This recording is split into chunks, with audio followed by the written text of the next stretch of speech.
Hello, today I will be performing trach care on my patient. My patient is nonverbal, so I will verify the name and date of birth on the bracelet and then repeat it to the patient and have the patient nod their head if they agree that that is their name.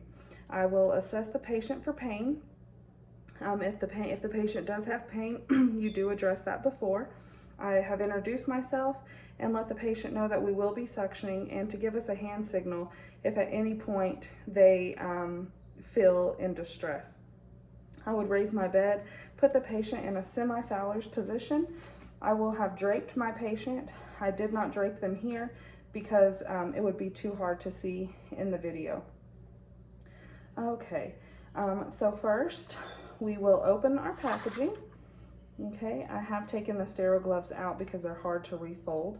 So I would open this packaging away. All right, and I would go in, take out my sterile gloves. All right, okay, and here are my sterile gloves here. Okay, I have performed hand hygiene. I will right now have on clean gloves. I will hold the collar down in place. I would remove the oxygen and then I would remove the inner cannula.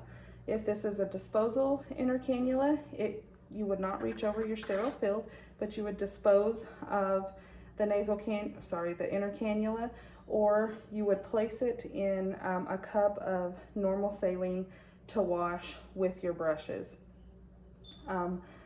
Right now, this is just clean. I'm not reaching over my sterile field. Okay, so now we do have to work quickly because the patient is not connected to their oxygen. So I would remove my clean gloves, I would perform hand hygiene, and at this point, I would put on my sterile gloves. I'm going to move my kit for right now so you can see me put on my sterile gloves. My gloves are cuffed, being sure not to touch the inside, and then you grab the inside of this cuff. Okay, we will move this out of the way. Okay, so now we have our sterile packaging. With our non-dominant hand, we will hold the collar in place. We will grab our Q-tip. We will start at the stoma on the outside, cleaning from the inside to the out, disposing of the Q-tips away from our sterile field. Once again, in to out, not crossing sterile field, in to out, not crossing sterile field. And I'm missing a Q-tip, but we would do so on the other side and throw away, working inside to outside. Okay. Then we would get our new inner cannula. We would place it in. We would clip the area back in place. We would change our new dressings. We would apply these. Sorry, my patient is a little small, but we would apply them to the top and bottom. Okay, I'm just going to remove these so we can see what we're doing, but they would stay on the patient.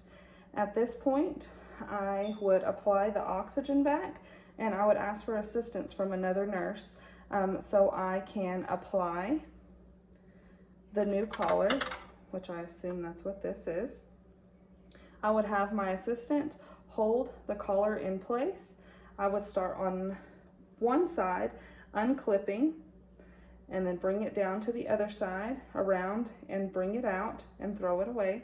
I would quickly reattach, make sure that it's secure.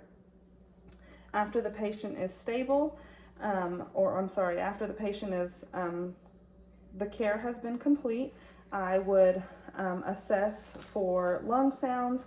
I would wait and evaluate respiratory status, and then of course I would document what I have done with my patient.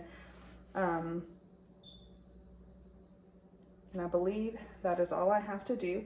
I would also be sure that there was only one finger space between the collar and the neck of the patient, that it's not too tight and it's not too loose. I would ask for hand signals or nod to make sure that the patient is not in any kind of distress.